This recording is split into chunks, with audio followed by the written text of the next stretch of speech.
Okay, all right, we're on. All right, guys, it's me. It's your boy Zarden. We're back today with another product review. I bought a G513 carbon Logitech keyboard. This is a GX Brown tactile switch. I bought it on New Wave for $80. It was on sale. I think normally it's around $150, and it sold out very quickly at that price. So if you want it for $80, it's too late. But I will leave a link in the description below so you can buy it if you're interested in it. So what we're going to do is we're just going to open this up, see what's inside, and just do some key clicking testing and see how we like it. Okay, so we're just going to start opening this. It comes in a box here.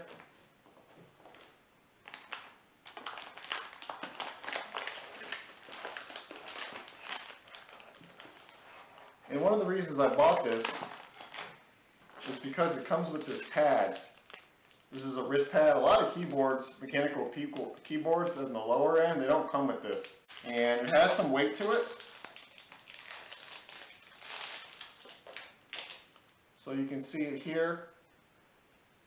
And here is the top of it where you would put your wrist on right here. It feels kind of pretty sturdy. I would say this is high quality.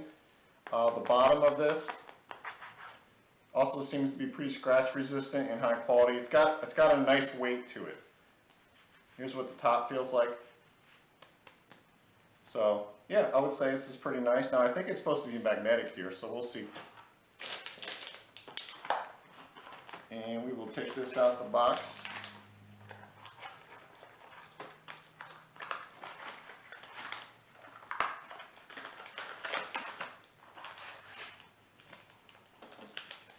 Comes with a key puller right here, and it has some spare keys. It looks like it's got QWER and ASD and 1 through 5. I don't know if you can see that on the camera. It looks like they're spare keys. Maybe they're see-through or they're a different color or something, but honestly those used to be like spare ones because those are the ones you might use a lot when you're playing video games. So that's kind of nice. And we'll open up the actual keyboard here.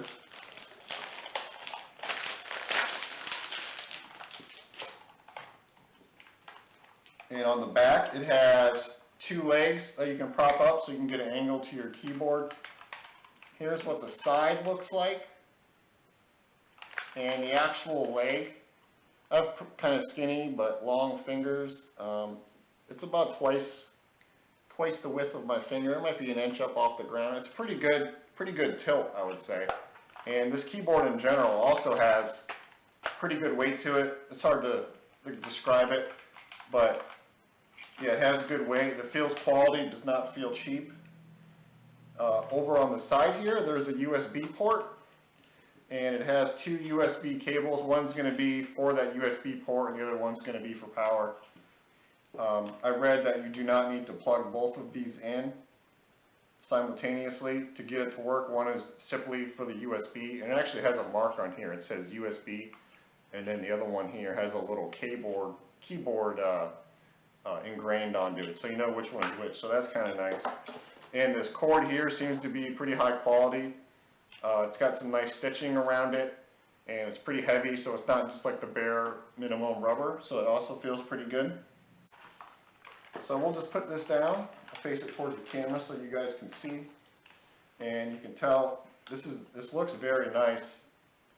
Hopefully you can see it pretty well.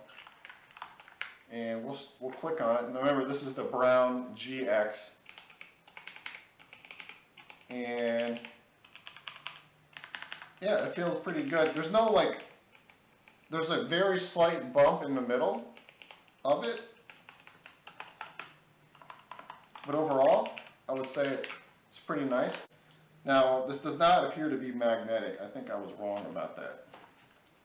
I thought I read that it was. Maybe it's this side that's magnetic? No. So, it just sits here, but it has some weight, so seems like it's not going to slide around too much. It's got some sturdy rubber feet on it. But yeah, it's kind of what it sounds like. And it feels like a middle switch. There's no big click, and it doesn't like go straight down. There's just a very slight bump. So I would say, yeah, it feels tactile. So we'll get it plugged into the computer, and we can see the lights. And one thing I did notice is there's only two lights here on the top of the keyboard. One that says A, one says G.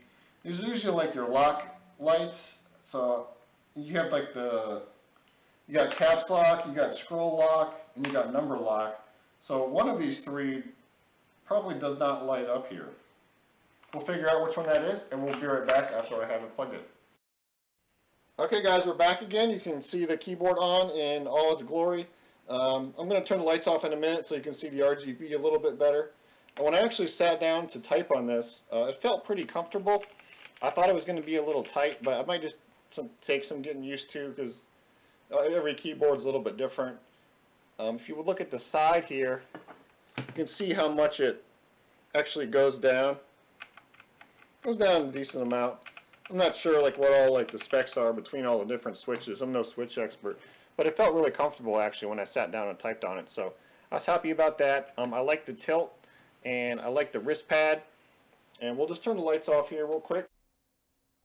Okay, so I took a picture of the actual keyboard in the dark because my camera sucks and you really couldn't see anything when I was recording with no lights on. So this is basically what it looks like.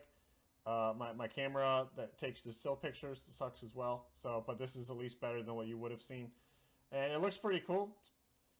In the next picture here we have, I took a close-up of the actual switch itself so you can see what the switch looks like. And lastly, I took a picture of like the keyboard as a whole, like, with the space bar and the Alt key turned off, and you can just see what the keyboard looks like in a little bit higher resolution. Okay, so I figured out what the G button over here, you can hold function, hit F8, and it'll toggle that G button. So I'm assuming that's just like the Logitech function keys. And you can hit like F7, F6, and mess around with the LEDs. F5 turns it off. Well, something turned it off. Okay, now it's not working at all. There we go. F7 turned it back on. So yeah, you just mess around with the F keys. They do different things. Okay, so it seems like the price of this keyboard has gone down overall. Right now it's $99.99 on Amazon, which is still a pretty good price. So if you're interested in it, I'm going to put a link down in the description. And that's the whole review. All right, thanks for watching.